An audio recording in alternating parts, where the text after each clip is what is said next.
Hi guys! Welcome back to my channel. Kung bago lang kayo sa channel ko, ako nga pala si Annalyn Tapa. Welcome kayong lahat. At kung hindi pa kayo nakapag-subscribe, i-click nyo lang subscribe button sa baba at pakiclick nyo na rin ang bell notification para ma-notify kayo sa lahat ng mga videos na i-upload ko. Nag-upload ako guys ng mga video tips, video tutorial, nang sa ganun ay may share ko ang kaalaman ko sa kapwa ko YouTubers, lalong-lalo na sa mga new YouTubers na nagsisimula pa lang gumawa ng kanilang channel. Hey guys, sa video na ito i-share ko sa inyo kung saan ba kukuha ng mga free music na walang copyright.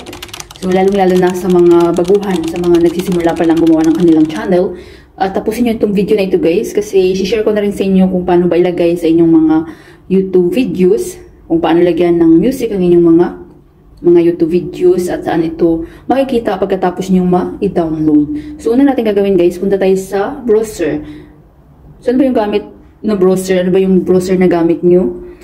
Sa akin is Chrome. So sa inyo, Firefox or Internet Explorer, ano pa ba yung mga browser na gamit nyo? So depende sa inyo guys. Sa akin is Chrome. So i-click ko itong Chrome. So dito na tayo sa search box. So dito sa search box, i-search nyo ang www.youtube.com www.youtube.com. Then click. So dapat nakalagay na kayo guys sa inyong YouTube channel. So wait lang natin.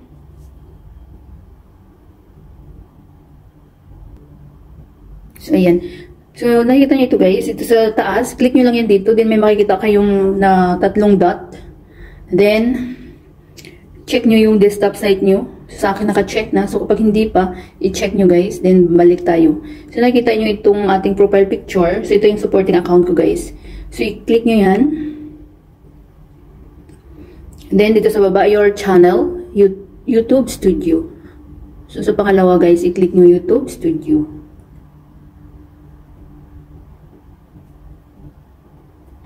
So, dito na tayo sa channel dashboard. And then, dito sa gilid, mayroon dito, guys, na, nakita nyo, music sign. Ayan, nakita nyo. Music sign, i-click nyo yan. Audio Library. So, ito yung mga music na pinapagamit sa atin ni YouTube for free sa ating mga content creators para iwas tayo copyright. Kasi hindi tayo basta-basta makagamit ng mga music na lalo na yung mga sikat kasi maka-copyright tayo, useless lang din yung ating videos kapag may copyright. At saka lalo na kapag nag-a-apply kayo for monetization, so iwasan nyo yung mga copyright music.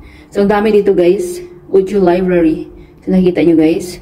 So, i-ano muna natin para marinig nyo. So, dito na tayo. So, piliin nyo lang to guys. Kung gusto nyo pakinggan, i-click nyo itong parang arrow, ito sa gilid. So, halimbawa, ito mayroong mga updated din guys. Mayroon ng August 2023, July 2023. So, pakinggan natin. Halimbawa, yan.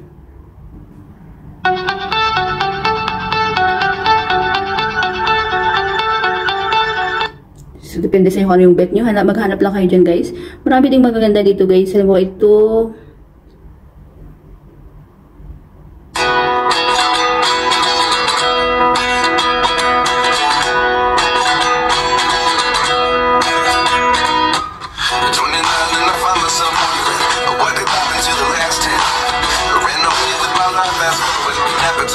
O, diba maganda siya guys? So, nakikita nyo itong blue. Ayan. Click nyo yan. Kung gusto nyo i-download, kung yun yung pili nyo. Then, download. So, pwede siya sa Android guys. Pwede siya sa iPhone. Ang gamit ko always is Android. Then, hanap pa tayo dito guys. Ito isa. So, ayan na.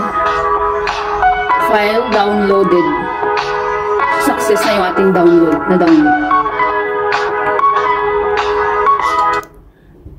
Then, kung ito ulit yung gusto nyo guys, download ulit yung blue, then download. Yan, may mga music na tayo, diba? So, exit na tayo dito. So, pili lang kayo dyan guys, kayo na bahala mag-explore. So, exit na tayo dito. Then, punta na tayo sa ating apps na editor. So, ano ba yung apps na gamit nyo guys? Sa akin is CapCut at saka InShot. So, try natin sa CapCut. So, pag hindi nyo pa na-install itong CapCut, i-install nyo na guys. So, napakaganda ng apps na ito. Free lang siya at maraming tools na mapapaganda talaga yung mga videos. So, kung hindi nyo pa alam kung paano mag-edit gamit ang CapCut, i-check nyo na lang sa aking tutorial playlist. So, i-check nyo ang CapCut. Click nyo guys. Pag na-install nyo na. So, pag na-open nyo ang CapCut, ito yung lalabas, may new project. So, i-click nyo lang itong new project, guys. Then, mapupunta tayo sa videos, photos, sa ating gallery. So, halimbawa ko sa inyo yung isang video ko na ito. Yan, yung pumunta kami ng, ng family ko sa Dubai cruise ship. Dubai cruise ship. Then, kung yan napili nyo, guys, add nyo lang sa baba. Yan. So, halimbawa lang naman ito, guys. Then, dito na tayo sa loob ng CapCut.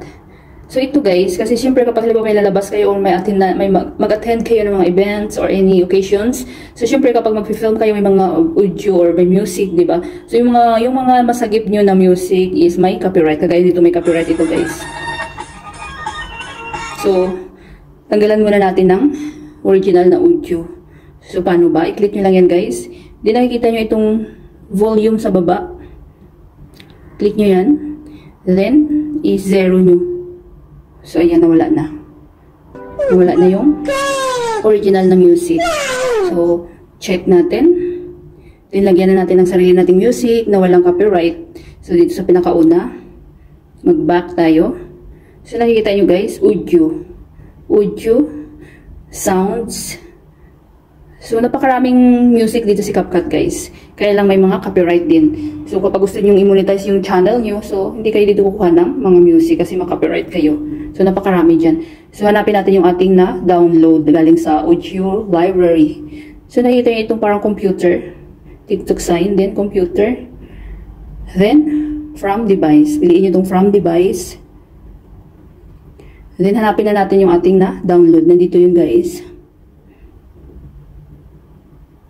So, ito ba yung kanina ito?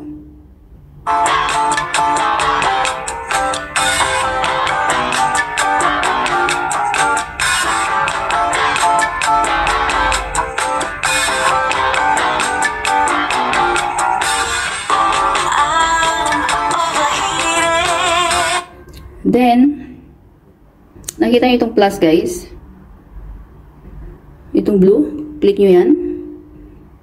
So, andito na yung ating na download galing doon sa, sa ating audio library. So, ipi-play natin. Ayan.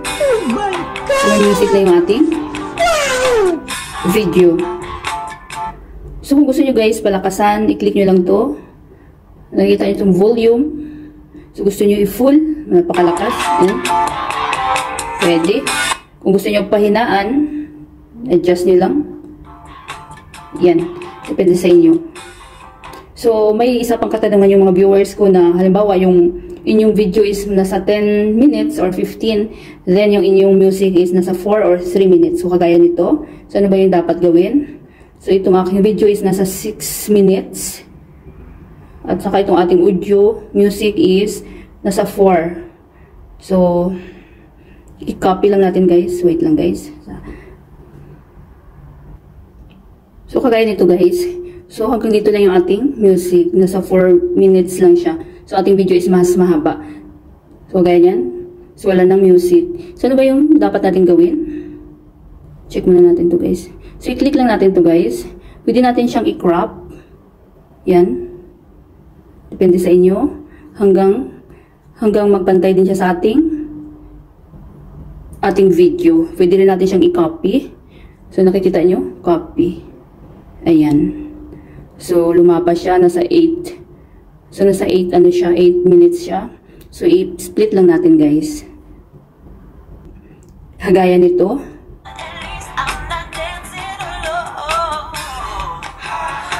Oh, so, lumapas yung ating music. So, ito pala yung watermark ng CapCut, guys. So, tanggalin muna natin yan. Click nyo lang yan, then delete. So, nawala na yung watermark. So, itong blue, itong ating music, di ba? So, dapat ipantay natin yan sa ating video. So, split lang natin. Nakita nyo split. Then, hati na siya. Delete. So, pantay siya para may music yung ating video. So, yan, di ba? So, napakadali lang maglagay at ng music sa ating mga video or palitan natin ng music yung ating mga video. Yan. So, di ba guys, may music na tayo at free walang copyright, hindi kayo mag-alala sa copyright. So pag okay na kayo guys, okay na lahat, na-edit nyo na, so isi-save na natin. So nakita nyo itong arrow guys, i-click nyo lang yan, then automatic na yan na masisave sa inyong mga gallery. So sa akin hindi ko na siya i-save guys, kasi na-save ko na yan kanina. So pag i-click nyo yan, then automatic na yan na masisave sa inyong mga gallery.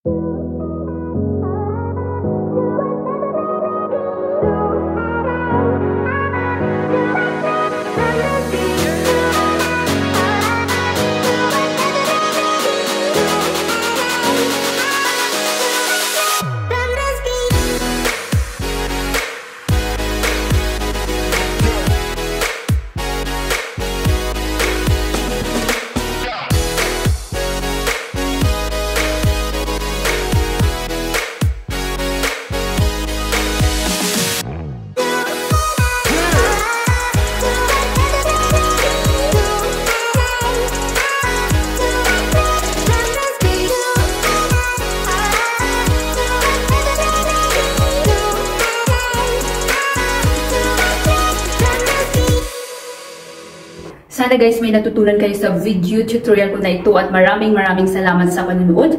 Kung mayroon kayong mga question, suggestion, and request, just leave a comment down below. At huwag niyong kalimutan mag-like, share, comment, at kung hindi pa kayo nakapag-subscribe, i-click niyo lang ang subscribe button sa baba at pakiclick niyo na rin ang bell notification para ma-notify kayo sa lahat ng mga videos na i-upload ko. Always be happy guys, be positive, avoid nega. See you next time!